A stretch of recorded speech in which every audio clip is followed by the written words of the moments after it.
just muted that one, so you can unmute it. Mute what? I muted because I didn't know what, you know. Just want to make sure.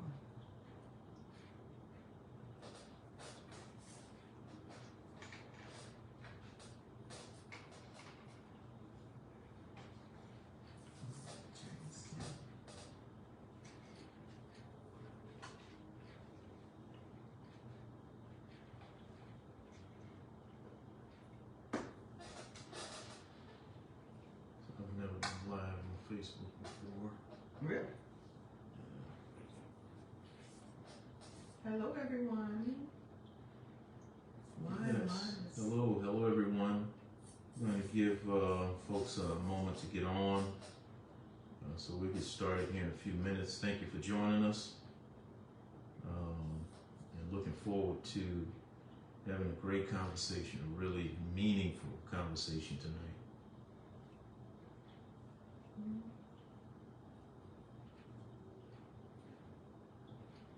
How was your day?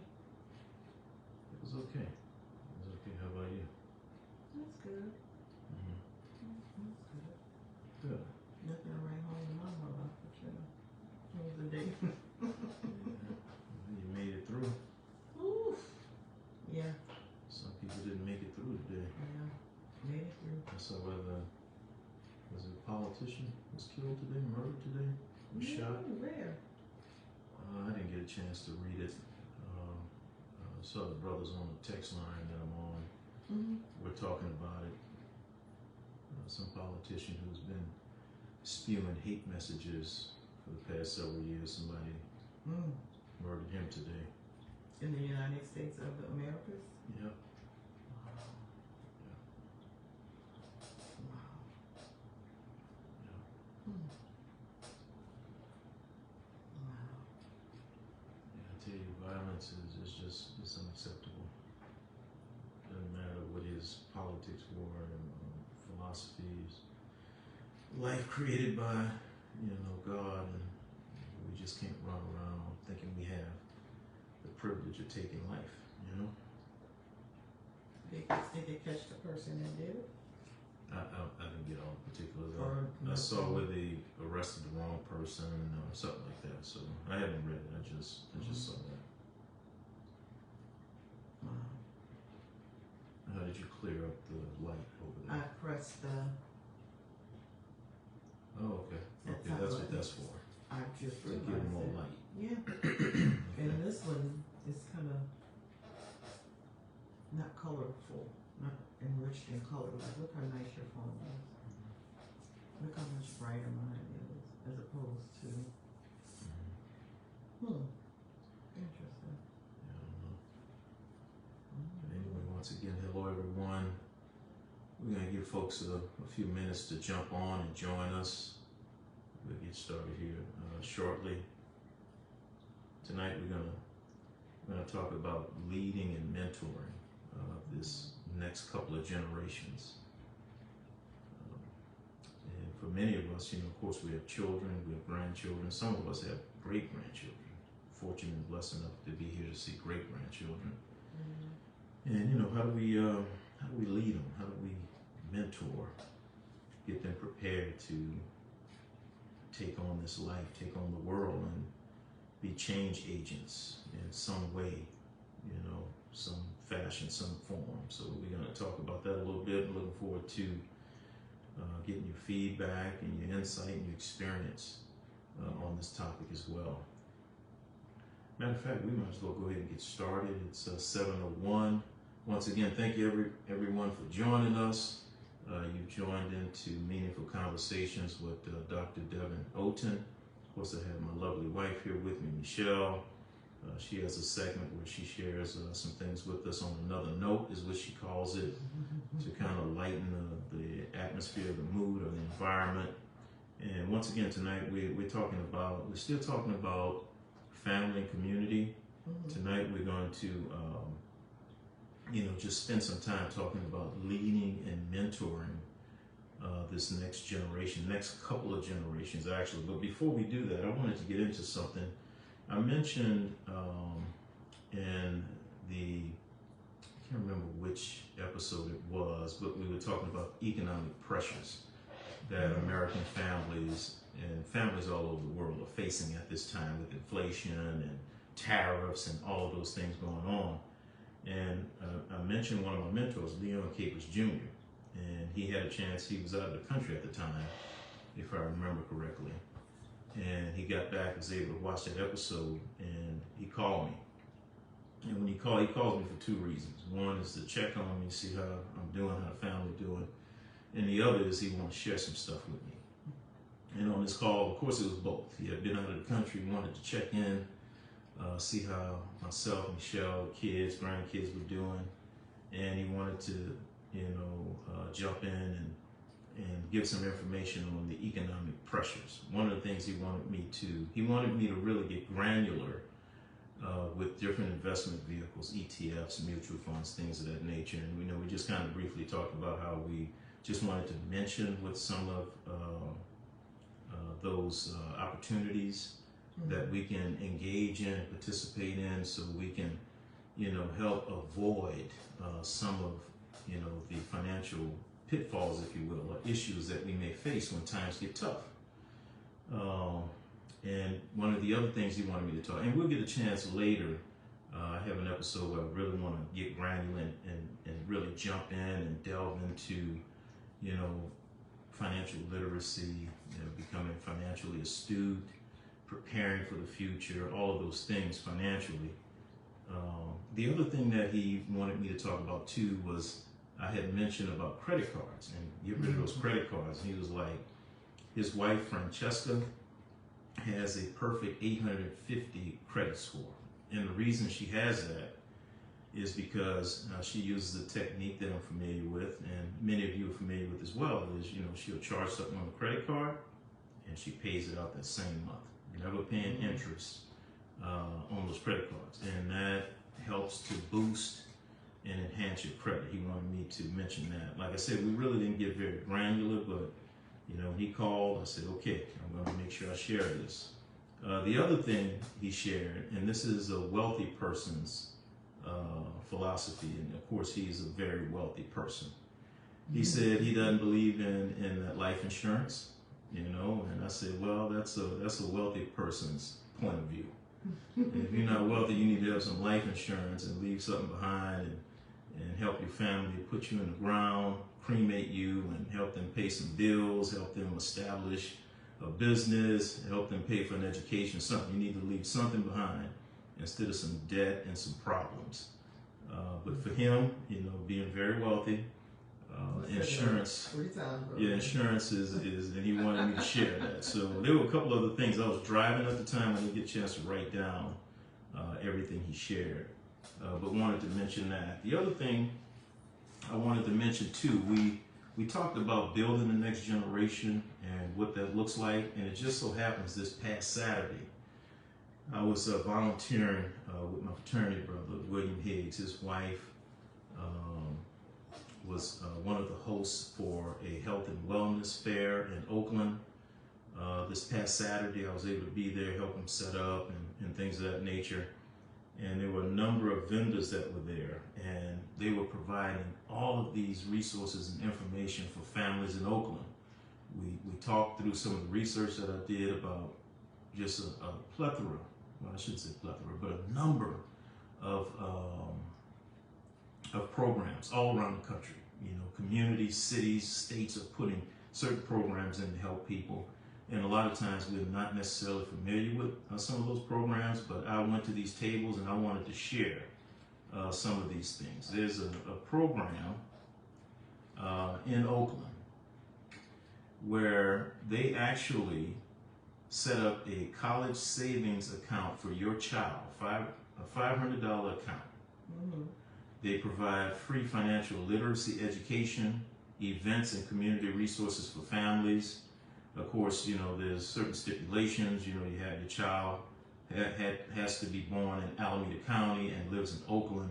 Your family has to qualify for Medi-Cal, and the child is less than 5 years old. So there's some stipulations, of course. But of course, there are a number of programs that mirror these types of programs around the country. So think about that. This organization will set up a $500 college savings account for your child, and there's different points throughout their development, their growth, their educational journey, where the program puts money into that account so it continues to grow for your child.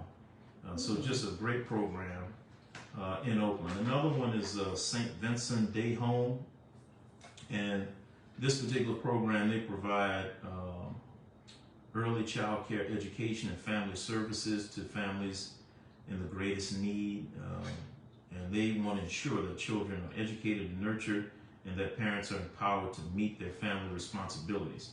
You know, just a really innovative program, really great program that they offer. There's another one that caught my interest because we talked about, our very first episode, we talked about single parents, single mothers in our communities and how that has impacted our communities. Well, anyway, this particular organization, that I had a chance to talk to the brother who runs that organization. It's called Family Paths. And they empower parents, they support families, and they provide a healing community. So they offer parenting classes, stress management, counseling, child development, self-care, therapy services. They have all of these things that are free to families here in Oakland. Free? Yeah, free in the Bay Area. Wow. Another one, Adopt a Family, 2025. This particular outfit, they provide, during the holidays, up to 200 children and their families. They provide toys, household essentials, warm clothing, and gift cards for the families who are in stress, distress in our communities here in the Bay Area. And of course, they were asking for donations to help support that particular program. This other one is Bright Life Kids, and they provide behavioral services. You know, a lot of us have children, grandchildren, neighbors, friends, church members, whatever the case may be, and their children are a handful. You know, creating all kinds of problems and issues in school, and eventually that's going to spill into the community. Well, this particular outfit, they provide free behavioral health coaching at no cost, no insurance required, no referrals. So, you know, your child has some behavioral issues, it's still showing the connection is unstable. And I brought the thing in here, it's right next to us. You just stopped saying what you were saying. Yeah, because that means it's probably going to freeze on here. Are we frozen? Of course, it's going to be okay on the phones because it's using the data. So that's something we got to take a look at and consider. You know, what we're going to do next. On the phone, slow connection. But it's saying slow connection. Okay, it's not saying that on mine. Yeah. All right.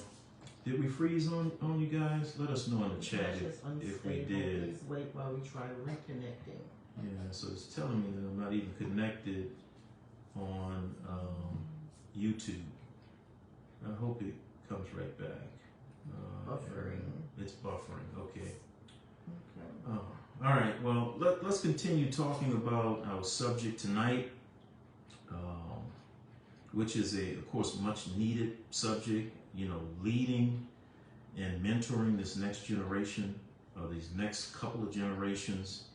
And, you know, I have a pretty unique perspective because most of my adult life I've had, you know, been blessed and fortunate to work in YMCA youth programs, Boys and Girls Clubs, you know, working in those programs, raising funds, starting clubs in Baton Rouge, New Orleans, supporting clubs, fundraising in Atlanta and other places around the country.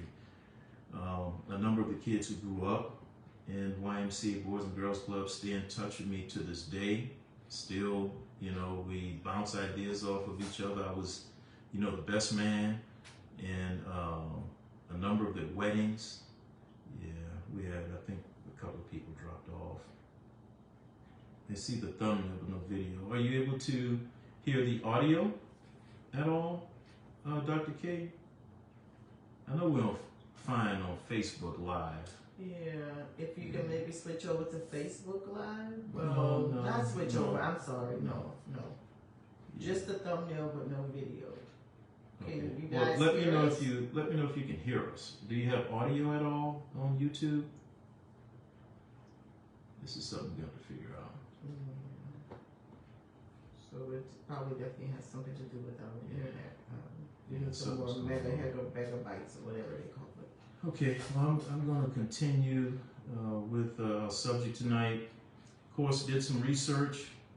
Of course, want to bring my experience into this as well. Talk about some of the things that I've had to that I've implemented in the youth and mentoring programs that I've been a part of. Of course, being a pastor for a number of years, you have a youth church and you're really mentoring everyone in the church. Yeah, the videos, because people are dropping off on YouTube. So you want to restart it maybe? You think that'll help? I don't know if it will or You not. did that before when we froze on there. You went and got your laptop and then you just pick right back up again. I guess we could try that. I'm not exactly sure how that would. If I ended it, will it allow me to restart it? Your stream will stop me in. But you can go back to live, yeah? No? I don't know. Let me see. Let me see if we can do that. Please be patient with me. I'm trying to go back on. Trying to get back onto YouTube. And let's see. Let's get back here. Let's see what happened. That's what. Let's see analytics. See if it'll allow me to go live. Thank you for being patient with us, Facebook family. Is it not allowing?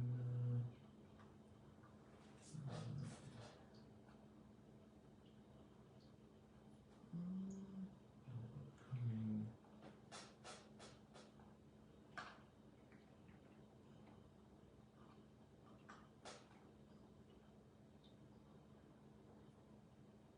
So it's just showing The clarity in your phone. Okay, something's dark.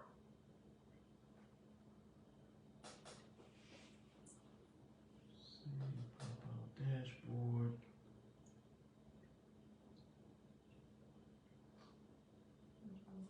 Oh, I'm about to say pick those 3 dots and see what. I don't know what the 3 dots are, but.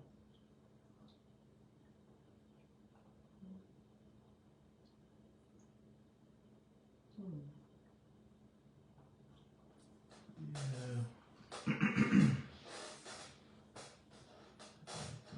I get back on.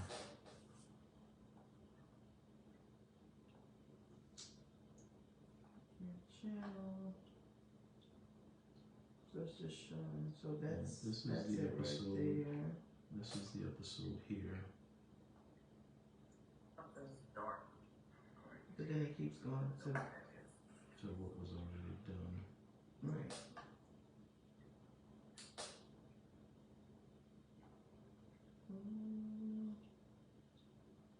So once you click off of it, you can't go back live again. So that says live. I don't know. Okay, September.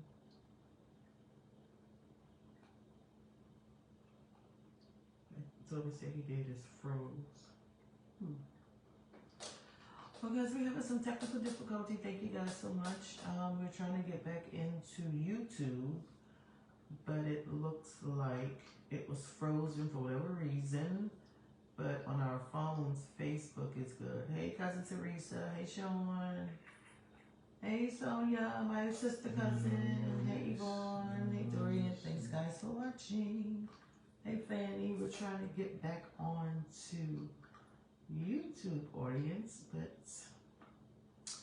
it's not working for some reason. Yeah, so let's just maybe we can. Yeah, let's let me see. Is this it here? Connecting. Welcome to YouTube's live control. Waiting for conversation. Well, you know what? We're just going to continue. Facebook Live family, thank you for being patient with us. We're talking about this next generation, how we're going to mentor and lead them. I want to give you a broad overview, and then there's, of course, a couple questions I want to throw out there. But if you have some comments, some experiences you want to share, please put that in the chat for us so we can share that with everyone. But there's a study by Deloitte & Touche, and they found that 68% of employees who plan to stay with their organization for at least 5 years or more say they have a mentor. Those who want to stay in certain organizations will stay in those organizations if they have a mentor. Now, for me, I deduced a lot out of that.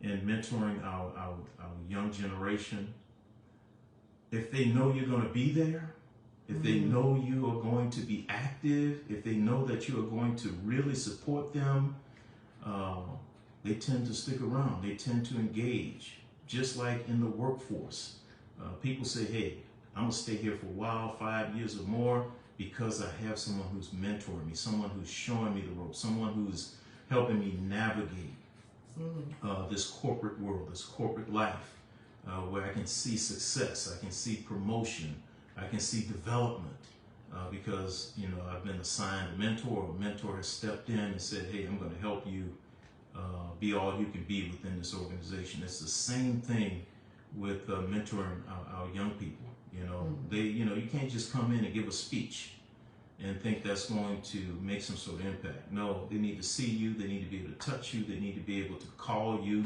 email you, text you, and have an open line of communication. And that bears out in the study that Deloitte & Touche did. The ripple effect, according to Forbes, mentorship doesn't just impact the mentee. It creates a ripple effect of growth and empowerment, with young professionals more likely to thrive when guided. So same thing with our children. They're more likely to thrive, be successful, achieve certain things in life if they know they have a mentor there, someone who's going to be there and continue to sow into their life. And it's not just the mentee benefiting from it, it's the mentor benefiting from it as well. I'm working on a book, It's Time to Lead, Not Follow, which deals with mentorship, but also I have a work that I've already, done some of the legwork on it, about becoming a trusted mentor to a mentee, and really want to delve into what that looks like. The legacy of mentoring, according to Dedicate Direct, mentoring is more than guidance, it's an investment in the future.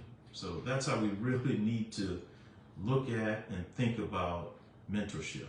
It's not just, I just want to help this kid, I just want to spend, a few hours a month, a quarter, a year with this kid and, play my part and trying to help. No, it's about investing in the future. If we, can reach more of the kids in our communities that don't necessarily have the mentorship that they need, whether that be from parents or relatives or neighbors, we got to figure out a way how we can, build that bridge and connect those dots to help them. And also, according to a study by Medium, intentional reciprocal mentorship, we got to think about modern approaches to this, because I know a number of us, we're older, we're stuck in our ways. We did it a certain way and we feel it needs to be done that way today. And these kids are different. These young people are different. They don't see the world like you and I see the world. So we have to modernize. As part of the book that I wrote, Strategy Development, a New Way of Thinking for the Church. In so many pockets, the churches, here in the country and around the world haven't modernized. They're still doing things the same way that they did 100 years ago. And we're wondering why a number of our churches don't have young people in the church, and young people populating the church and growing the church and bringing more young people in, because we haven't truly modernized. So we got to modernize and realize that it's a two-way street. You know, younger people must actively, of course, seek mentorship, and older generations should be open to guidance. And this creates a powerful, you know, intergenerational dynamic, according to Medium. And then there's a mentor mindset. I love this particular study, and it's my mindset, to be completely transparent. You know, a mentor's mindset is high standards plus high support. High standards plus high support. So psychologist David Yeager, he wrote about a mentor mindset, and he blends high expectations with strong support, avoiding harsh authoritarianism, overprotective leniency.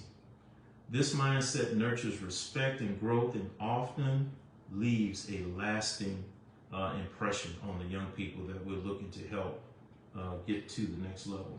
Now, the core foundation for mentorship is knowing, equipping, and then releasing. I'll say that again. The core foundations for mentorship is knowing, equipping, and releasing.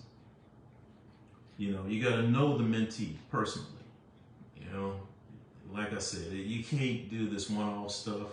I see you once a month, once a quarter. That's not effective mentorship. Yeah. It just doesn't work. You got to know this individual personally. You know, you got to get to know them, get to know their likes, dislikes, what their triggers are, right? What are the things that inspire them and motivate them? If you know the person, then you could put, you know, plans and processes in place to help them grow and thrive. What else? Equip. We got to equip them with the skills that they need, right? Like character, vision, and communication.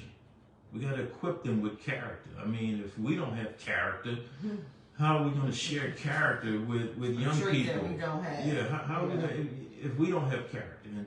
And mentorship is not, I just want to help you get through, you know, your educational pursuit or graduate from high school. No, it's about, you know, I want to help impact you in the way of building character in your life, and helping you develop vision and teaching you how to communicate, right?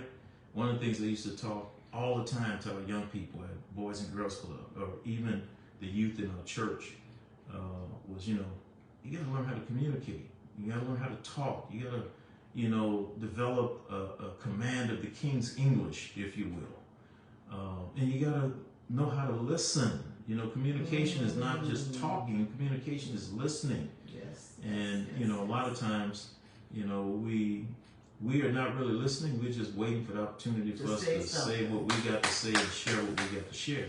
Yep. And that's not going to work if you're going to mentor a young person. They want to know you're really listening, you're really hearing what they're talking about. And I can tell you, over the years, you know, because these young people confided in me and trusted me, they shared a lot of stuff with me that I wish they would not have shared. And I'm just being facetious, I'm being funny. I'm happy that they trusted me and confided in me to come to me and share those really intimate things they were going through, you know, whether it's peer pressure at home, whatever the case may be. So we gotta know, we gotta equip, and then we gotta release them to go and make their mark in the world, right? We can't continue to lord over them. We can't continue to be sitting here worrying about them, biting our nails out, hair falling out of our head. No, if we really did our job in terms of instilling character, vision, communication, all of those types of skills, we can just trust that it's going to work out. You know, I believe, you know, the Holy Scripture says, you know, train up a child in the way he should go, and when he's old, he will not depart from it. And, you know, I used to share this all the time when I was pastoring. I can remember I couldn't wait to leave the home I grew up in. I was like, man, I can't wait to get up out of here. And I can remember getting my first apartment. And I'm like, you know what? I'm not gonna, clean, the dishes every day. I'm gonna rinse them out real good, let them sit there, whatever. I'm not gonna make up my bed every day.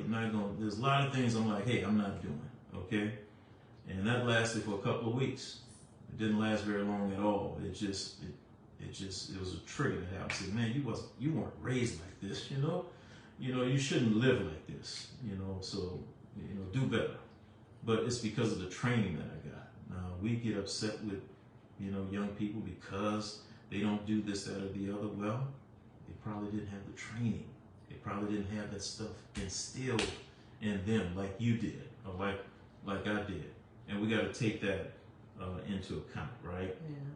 So the core foundation for mentorship is knowing, equipping, and then releasing, okay? I got a couple more things I'm going to get into, and man, my YouTube audience, I am so sorry that, we lost you there, because that's really where we want to be. Because everybody doesn't have Facebook, so not sure why the connection stopped. Yeah, I don't think this is gonna. Yeah, I think once it stopped, it stopped. So not sure why. Yeah, I shouldn't have Ended it. I should have just let it. Okay, so that finally came up. What finally came? That's been up. I never saw it. So I'm saying, so you can't go live anymore after that? But anyway, let me get back to what we were talking about.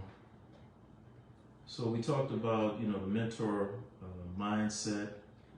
We talked about the core principles of the framework for mentorship. I got a couple questions I want to share with you and get your response on this. Or if you have some questions for us on this or some comments on this, please jump in. But here we go, a few questions. Who were your mentors and how did they shape you? Who were your mentors and how did they shape you? And of course, you should have mentors even today. You should have mentors till the day you drop, right? I'll start it off until we get some response in the chat. My uncle, Tyrone Williams, he was one of the first mentors that I had in my life. He really helped shape who I am, made me feel that, life was, just mine for the taking. I could do anything that I set my mind to. Expose me. He exposed me to a lot of stuff. Like when I was real young, he bought, this real nice camera and wanted me to take classes and get into photography. I was young. I wasn't interested in that. And then several years ago, Michelle bought me a camera. And, whenever we travel, I had a camera with me. And, when I go hiking, I'm taking pictures, even selling pictures, framing pictures up of my travels and things of that nature. I'm working on a project now that he really inspired me to pursue. And, we'll see, I'm believing it's going to be a great, adventure, a great project, a great source of income, if you will. But he inspired me to do certain things. Of course, there's a number of mentors. My pastor down in New Orleans, Chief Apostle Leonard Lucas, Light City Church, just a tremendous mentor, exposed me to so many ways of seeing life and doing things personally as well as in ministry. But if you have, a mentor, who was your mentor? How did that mentor impact your life or help shape your life? And of course, we have some mentors that impacted and helped shape our life in a negative way, a terrible way, right? Exposed us to some stuff that we really wish we were not exposed to, right? So that could be, something that you share as well. I don't see anything on here.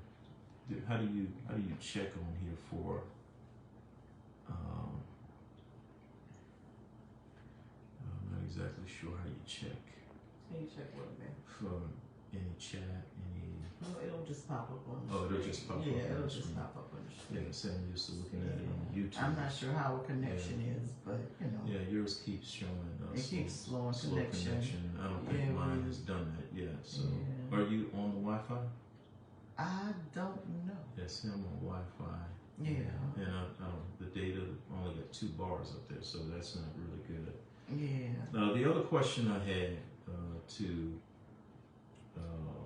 propose to the group, how can you adapt your mentoring style to respect today's youth, their culture, and their needs? How can you adapt to this young generation? What would be some of the tools that you use to do that? And I tell you, one of the tools is you better learn how to text, and you better learn how to use social media, because I don't remember the percentage, but it's a high percentage. Most of their communication is through Instagram, text, right? And social media, TikTok, Instagram. Yeah, it's a TikTok and Instagram. They prefer to do that than talk to each other, right? And you and I, our generation, we prefer to get on the phone and let's just have a conversation, right? Let's talk. So that's one of the things that I know that we have to do if we're going to adapt and mentor this and respect this this next couple of generations. Man, we got to learn how to use technology. We got to learn how to use social media, and we better learn how to text. Okay. My cousin Sean Lemier. My mentor was my aunt, my mom's sister. Let me see. She shaped me by teaching me resilience, faith. Resilience, faith, and compassion. Through her example, I learned to work hard, give back, and treat others with kindness. That's definitely who you are. The values she lived out continue to guide the person I am today. Yeah, that's a powerful testimony. Yeah, that's a powerful testimony. Oh. Yeah, so uncles, aunts, of course, parents, grandparents. My grandmother, my maternal grandmother, Dorothy Williams, God bless her. She really shaped me in so many different ways. I really wish she could be here, to, for me to be able to serve her and take care of her, and just honor her. One of the things we were able to do, we helped build a school in Africa and in India, and the schools were named after her. And I wanted to do that here in the States. We were starting a nursery and pre-K and all of that at our church in Gentilly down in New Orleans, and we were going to grow that into a school, and we were going to name that the Dorothy Williams, Christian Academy. So that's still not out of the realm of possibility. Somehow, some way, I'm going to honor her. She didn't finish high school. She didn't finish elementary school. I can't remember what grade she dropped out, but she was smart as a whip. She was an entrepreneur, a businesswoman, had her own catering business. She read every day, read the newspapers, and even close friends and neighbors, really had an impact on them. And I was one of those neighbors. Yeah. She used to make us what we call in New Orleans apple candy, and what you guys call other places candied apples, or what else? What we used to call when we were kids. Yeah, apple candy. Apple candy. Yeah. Candied apples. Candied apples. Yeah. And she was the only one that my mom trusted around Halloween time to get candy from. She would make that every Halloween for us. And, every time we went in the backyard, it was like, hey, Miss Dorothy. I mean, that was just, it was just, she just had this aura, about her, I mean, we just, as kids, we just loved speaking to her. I don't care how many times we went in that backyard, babe. We would speak, no matter. And I think that's just a New Orleans thing. Yeah. I mean, you say hello. Yeah. Another question I have for you. Are you clear on what you expect from those you mentor while offering consistent support? I learned this when I was real young. I'm helping all of these young men and women, mostly young men who were incarcerated, and now, you know, they're matriculating back into the real world. Some of them didn't have a place to stay. I can remember a young man, his parents put him out the home because he was homosexual. And I was still a single young man. I gave him a place to stay, gave, you know, these incarcerated men who were guilty of the things they did, and giving them a place to stay. And, you know, part of my mentorship was, you know, okay, guys, I'm gonna give you a place to stay. This is what we're gonna do. I'm gonna help you get a job. You know, I'm helping all these young men, women get jobs. I'm helping them set up checking accounts, saving accounts, showing them how to balance a checkbook, how to save their money.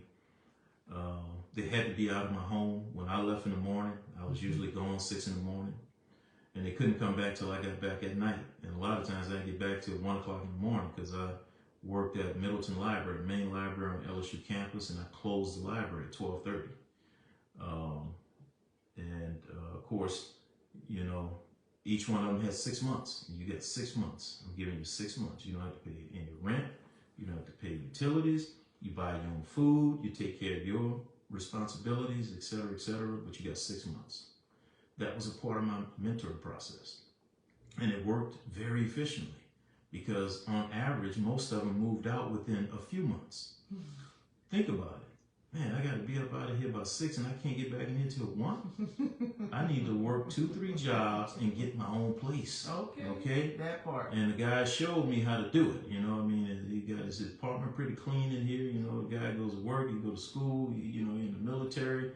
You know, he got a whole bunch of stuff on his plate. So, you know, they were able to witness that. But, you know, that was a part of my mentorship for these young men, young women. This is how we're going to roll. This is how we're going to do this. By example. Yeah. Yeah. So, you know, you got to have some expectations, man, when you decide to mentor somebody, because your mentee is going to have expectations. If you say we're going to meet every, you know, Saturday or every, whatever it is, they're going to expect you to be there. There's going to be expectations, and they're going to be expecting you to expose them to some things, and you need to have expectations, right? Let's see. Sean jumped in. Here we go. A mentor is someone who guides, supports, and pushes you to grow. This is from my cousin down. She's in Austin, Texas now. They relocated. They evacuated to Texas after Hurricane Katrina. Their home was destroyed, of course. And she said, let me see, my aunt was that for me. She didn't just give advice. She lived out the values she wanted me to learn. She expected me to work hard, stay true to myself, and never give up. Even when life felt overwhelming, she also held me accountable, reminded me that my choices matter. Yeah. And encouraging me to walk in faith and integrity. Her example showed me that a good mentor doesn't just tell you what to do, they model it, yes. Encourage you through it and celebrate your growth along the way. Absolutely. Yeah. Yes, Sean. Yes, absolutely. Yes. All right, what else? I had another question. This is my last question. How might your mentoring today resonate through generations to come? How would your mentoring today resonate for generations to come? I can tell you, for me, it's the track that I'm on right now. It's education. You know, it's putting pen to paper. It's writing about these experiences and the things that I've learned over my life, the things that I've done over my life, and I'm putting that pen to paper. You know, I'm doing this podcast that will live on, you know, for generations, where, you know, they can see, some of the things that I've, you know, experienced, some of the things that I've done, the research I've done, the education that I've pursued. So that's one of the ways for me. I can see how, you know, my mentorship can resonate with this current generation and even generations to come.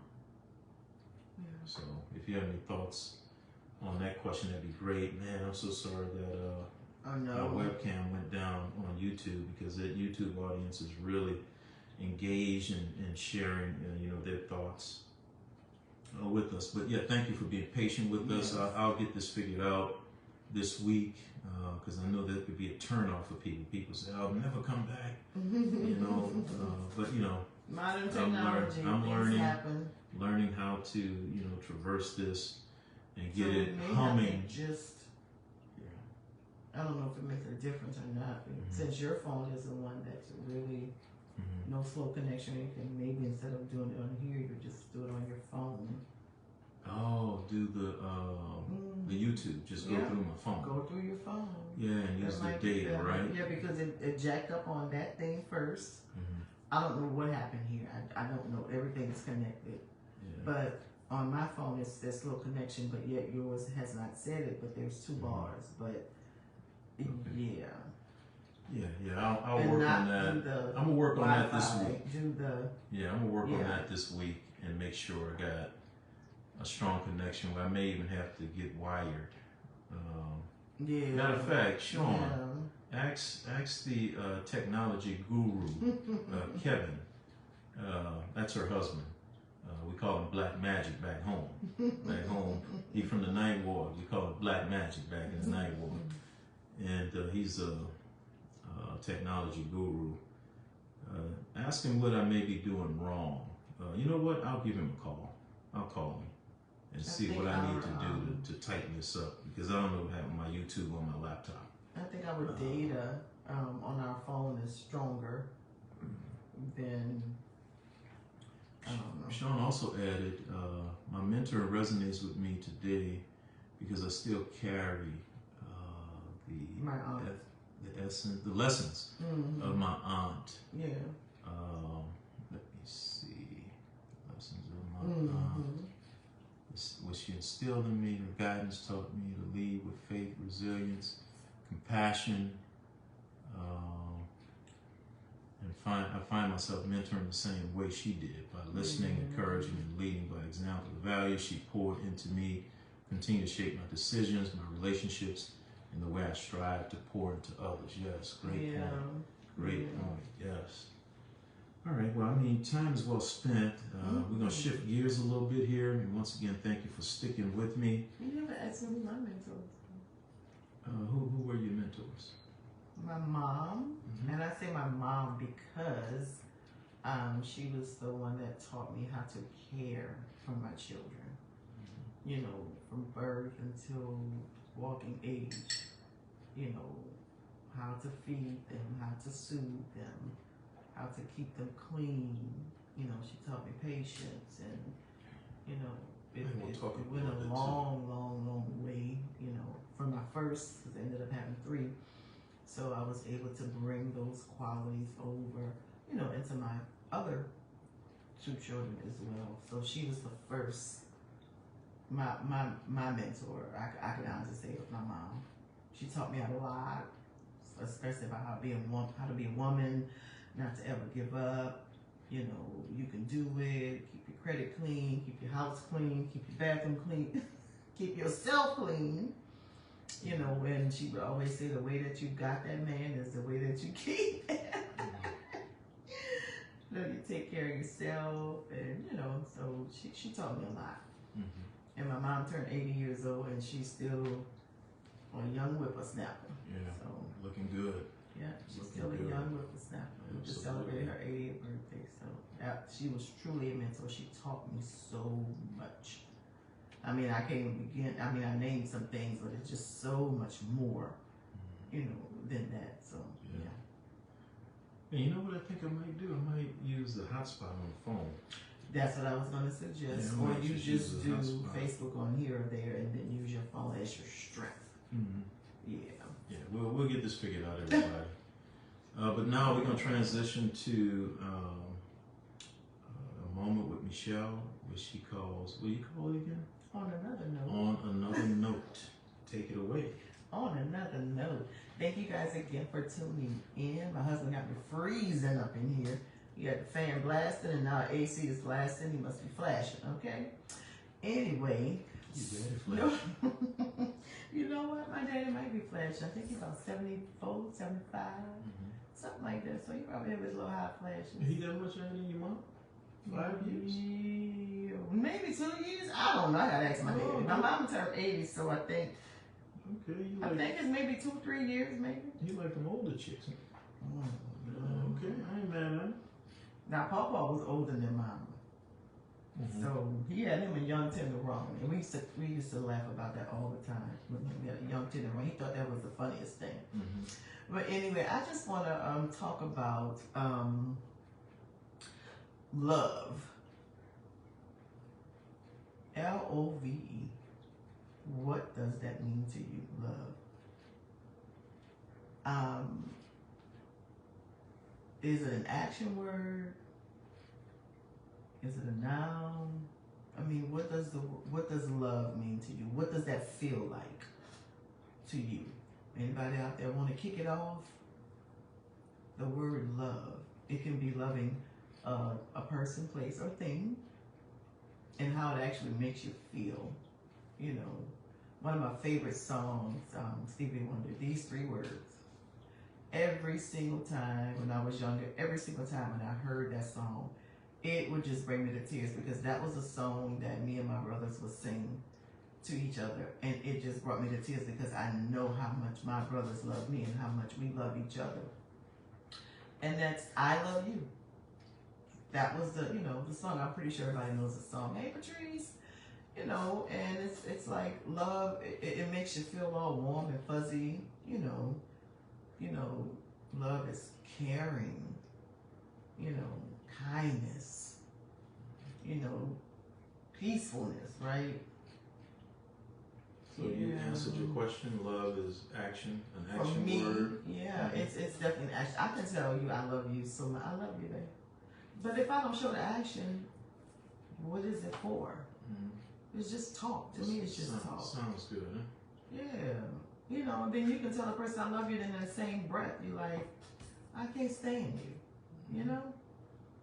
But love means if a person is down, falling, it's like I'm here to back you up, right? Okay. Come on, Sean.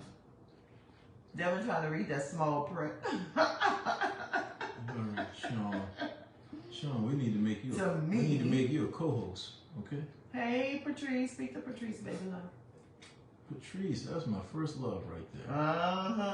That's what love meant to you, huh? Yeah. To me, love means showing up with patience, kindness, and understanding, even when it's not easy. It's about putting others before yourself, but also valuing who you are so you can give from a full place. Love is action.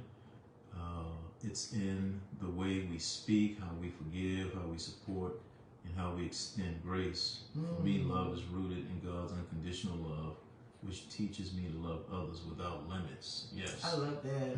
Love without limits. That's a song. That needs to go in your next book, Sean.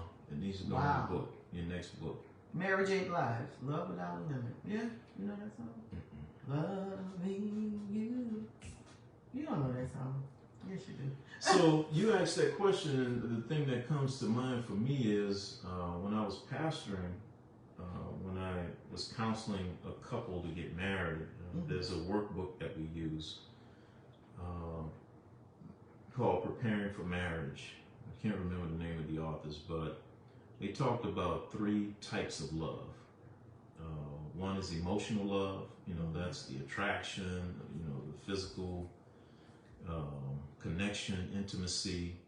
The next one was friendship love, which is so powerful because a lot of times we marry people that we wouldn't even be friends with. They wouldn't even be a friend, because they just wouldn't even be a good friend, right? And then the third level was commitment love. And that's what we find what Sean is talking about, the God kind of love that's, that has, no limits. It's agape, the God kind of love. But, emotional love is what a lot of people get stuck in. Oh, Jesus. And they never grow to a place of friendship love where this is actually my friend, my best friend. And then, of course, commitment love. We know we got a problem with commitment love because divorce is so high in our country and other places around the world, mainly in, Western cultures, if you will. Yeah. But yeah, those when I think of love, those are the things I think of. And I can remember vividly, this couple came to me, wanted to get married. I knew both of them, right, as individuals. Mm-hmm. And I'm sitting in the counseling session with them. They're like, yeah, Pastor, we want to get married, we in love, this, that, and the other. And I just started asking questions, right? So I said, okay, young lady, he has 3 kids, but 2 different baby moms. Mm. He's not currently paying any child support. So what happens if you get married, and you know how these women are? Somebody might get, a little mad and say, you know what, I'm about to put you on child support, okay? Yeah. And then they come after you, your income too, because now y'all married. It's the household income. How you gonna deal with that? How you think you're gonna feel about that? And she sat there and thought for a moment or two. And she said, Pastor, I've never even thought about that. I said, oh yeah? Okay, that's something you need to think about. And then, I asked him, I said, man, you're a clean dude, bro. You like your house clean, blah, blah, blah. And, you've talked about how, she has a challenge with keeping the house clean and this, that, and the other. Now you're talking about moving in together, getting married. How do you think you're going to handle that? She's a grown woman. You're not going to be going in here, talking about you're going to clean up this house or else, like you round a meal with somebody, And, he thought about that. He was like, I had never even thought about that, And, I had this series of questions, real deep questions, because I knew each one of them. And they called me, I want to say the next day, it may have been a couple of days later, maybe a week later, and they said, yeah, Pastor, we decided not to get married. We decided this ain't it. We shouldn't get married. We shouldn't Wow. even be dating. We shouldn't even be together. But we don't think about this. That's stuff. some real. We don't talk about that stuff. We just say, "Oh, I'm in love." That's that emotional love. Yeah. You haven't even stepped into friendship love, and now you're talking about going into commitment love. Recipe for disaster. So you think it's better to be? You have to start off as friends. Yeah, you gotta learn how to be friends. Yeah. Yeah, you gotta learn that. And I know that can be tricky because you can get stuck in the friend zone. That can be tricky because there has to be some sort of connection, some attraction, all of those. Every level is important. Emotional love is important. Friendship love is important. Of course, commitment love is important. We got to figure out how to operate in all 3. And unfortunately, from my experience now, I'm not saying this is the end all be all. From my experience, very few people find that place where they walk in emotional love, friendship love, and commitment love. Yeah. So. Like when I went home for my mom's birthday, I just fell in love with my grandkids. Oh my God. Just to see them, I truly understood what love really was. And it's just so many levels to love. Like I love my husband on a different level. I love my children on a different level. I love my grandkids on a different level. I love my mom, my siblings. I don't consider my in-laws as not their in-laws. I don't consider them in-laws, but I love them. I have close friends that I love. So it's a beautiful feeling to be loved. To be loved, to be loved. Oh, what a feeling to be loved. Come on, go child. Love to me. Okay, mixed feel. Okay, mixed feelings. Okay, Patrice, let me open it all the way up. All right, let's see.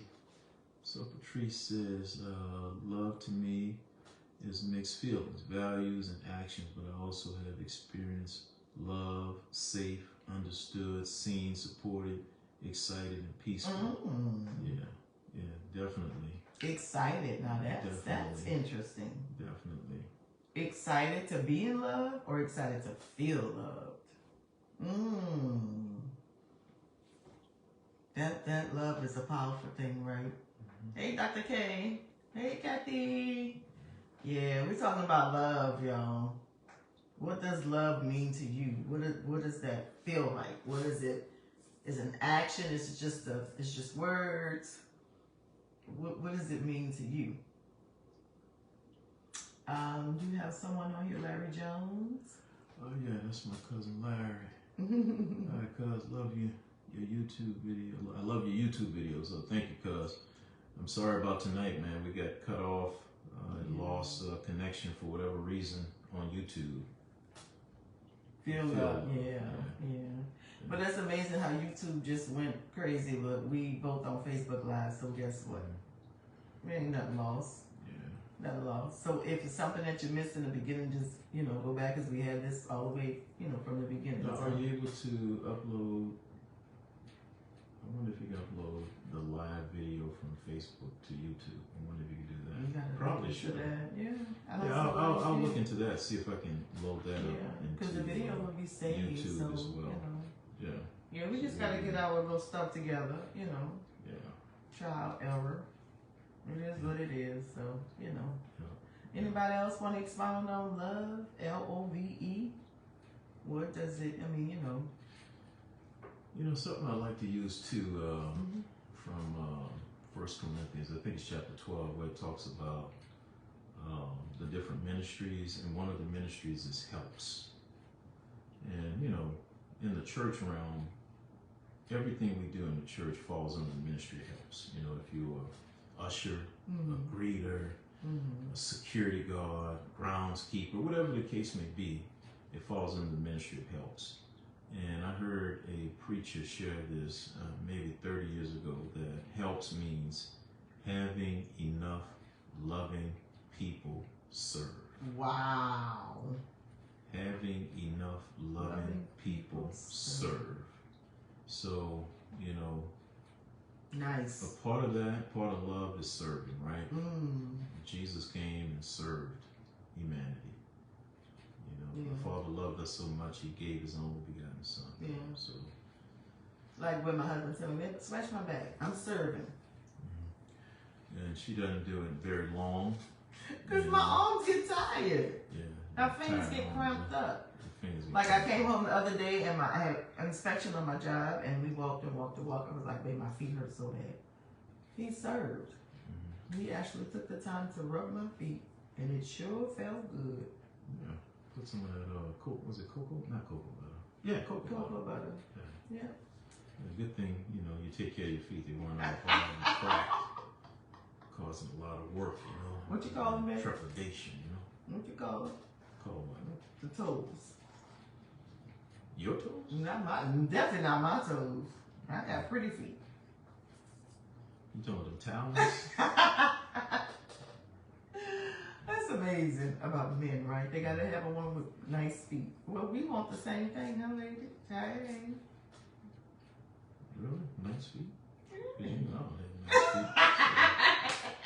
That's all right. And then at one point, I was rubbing your feet real good, moisturizing them, remember?